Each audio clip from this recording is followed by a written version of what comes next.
ഗാസയിൽ ഇസ്രായേലിൻ്റെ നടപടി തുടരുകയാണ് എന്ന റിപ്പോർട്ടുകളാണ് നമുക്കിപ്പോൾ ലഭിക്കുന്നത്. പുണ്യമാസമായ റംദാൻ തുടരുമ്പോഴും മുസ്ലിങ്ങളോട് ഗാസയിൽ ഇസ്രായേലിൻ്റെ അതിക്രമങ്ങൾ അവസാനിച്ചിട്ടില്ല എന്ന് പറഞ്ഞാണ് ഇത് മുസ്ലിം അനുകൂല മാധ്യമങ്ങളടക്കം റിപ്പോർട്ട് ചെയ്യുന്നത്. അൽ ജസീറ അടക്കം ഇത് ഇങ്ങനെയാണ് റിപ്പോർട്ട് ചെയ്യുന്നത്. ഇസ്ലാമിക് റിലീഫ് എന്ന സംഘടനയുടെ അഭിപ്രായത്തിലാണ് ഇപ്പോൾ ഗാസയിൽ നടക്കുന്ന പല വിവരങ്ങളും പുറത്തു വരുന്നത്. ഇസ്രായേൽ വീണ്ടും ഗാസയിലെ ജനങ്ങളെ കൂട്ടത്തോടെ നരകത്തിലേക്ക് അയക്കാൻ തുടങ്ങിയിരിക്കുന്നു എന്നാണ് ഇസ്ലാമിക് റിലീഫ് പറയുന്നത്. മുനമ്പിൽ, അതായത് ഗാസ മുനമ്പിൽ ഇപ്പോൾ ഉപരോധം ഏർപ്പെടുത്തിയിരിക്കുകയാണ്. എല്ലാ വൈദ്യുതിയും ജലവിതരണവും അടക്കം തടസ്സപ്പെട്ടിരിക്കുകയാണ് ഗാസയിൽ എന്നാണ് നമുക്ക് മനസ്സിലാക്കാൻ സാധിക്കുന്നത്. ഇതുമൂലം ഗാസയിലെ ജനങ്ങൾക്ക് ഇപ്പോൾ കുടിവെള്ളം ലഭ്യമല്ല. കുടിവെള്ളമില്ലാതെ പല ആൾക്കാരും കടുത്ത രോഗങ്ങൾ പിടിപെട്ട് മരണശയ്യയിലാണ്. ഒരു കൂട്ടമരണത്തിലേക്കാണ് ഇവർ പോകുന്നത് എന്നാണ് മനസ്സിലാക്കാൻ സാധിക്കുന്നത്. എന്തായാലും ജീവിതാവശ്യങ്ങൾക്ക് പോലും ഇവർക്ക് കഷ്ടപ്പെടേണ്ടതായിട്ട് വരുന്നു. ഈ അവസ്ഥയെക്കുറിച്ച് വിദഗ്ധർ വളരെയധികം ആശങ്കാകുലരാണെന്നാണ് ഇപ്പോൾ പ്രോ ഇസ്ലാമിക് ആയിട്ടുള്ള മാധ്യമങ്ങൾ പറയുന്നത്. കുറച്ച് ദിവസം കൂടി ഈ സ്ഥിതി തുടർന്നാൽ കുട്ടികൾ ഉൾപ്പെടെ നിരവധി ആൾക്കാർ ഗാസയിൽ കൂട്ടമരണത്തിലേക്ക് പോകുമെന്നുള്ള ആശങ്കയാണ് ഇവർ ഇപ്പോൾ ഈ റമദാൻ മാസത്തിൽ പറയുന്നത്.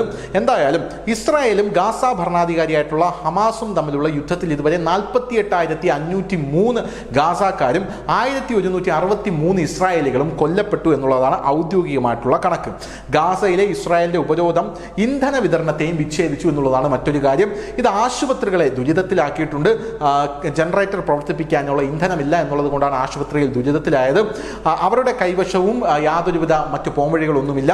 ഗാസ മുനമ്പിലെ ഉപരോധം നീക്കി അവിടുത്തെ ജനങ്ങളുടെ ജീവിതം സാധാരണ നിലയിലേക്ക് മടങ്ങുന്നതിന് ഇസ്രായേലിന് മേൽ സമ്മർദ്ദം ചെലുത്തണമെന്നാണ് GCC രാജ്യങ്ങളോട് ഇപ്പോൾ പല മാധ്യമങ്ങളും ഇസ്ലാമിക് റിലീഫ് പോലുള്ള സംഘടനകളും ആവശ്യപ്പെട്ടുകൊണ്ടിരിക്കുന്നത്. ഗാസ മുനമ്പ് ഹമാസിന്റെ നിയന്ത്രണത്തിലാണെന്നാണ് കഴിഞ്ഞ ദിവസം പറഞ്ഞിരുന്നത്. എന്തായാലും കുറേ വർഷമായി ഹമാസും ഇസ്രായേലും തമ്മിൽ അവിടെ യുദ്ധാവസ്ഥയിലാണെന്നും പുതിയ പ്രസിഡന്റായിട്ടുള്ള ഡൊണാൾഡ് ട്രംപ് ഗാസ മുനമ്പിലേക്ക് അദ്ദേഹത്തിന്റെ ശ്രദ്ധ തിരിഞ്ഞു എന്നുള്ളതും എടുത്തു പറയേണ്ട ഒരു കാര്യമാണ്. എന്തായാലും ഗാസ വാങ്ങുന്നതിനെ കുറിച്ചാണ് ട്രംപ് ഇപ്പോൾ സംസാരിക്കുന്നത്. അവിടെ നിന്നും ഇവരെ ഒഴിപ്പിച്ചു വിടാനുള്ള ഇസ്രായേലിന്റെയും ട്രംപിന്റെയും ഗൂഢതന്ത്രമാണ് ഈ ഉപരോധം എന്നും പറയപ്പെടുന്നു. എന്തായാലും മിക്ക മുസ്ലിം രാജ്യങ്ങളും ട്രംപിനെ ഏകകണ്ഠമായി എതിർത്തു എന്നുള്ളതും നമ്മൾ എടുത്തു പറയേണ്ട ഒരു സംഭവമാണ്. തുടർച്ചയായ രണ്ടാം ആഴ്ചയും ഉപരോധം ഗാസയിൽ തുടരുകയാണ്. International federation of red cross and red crescent society ആണ് ഇത് അറിയിച്ചിരിക്കുന്നത്.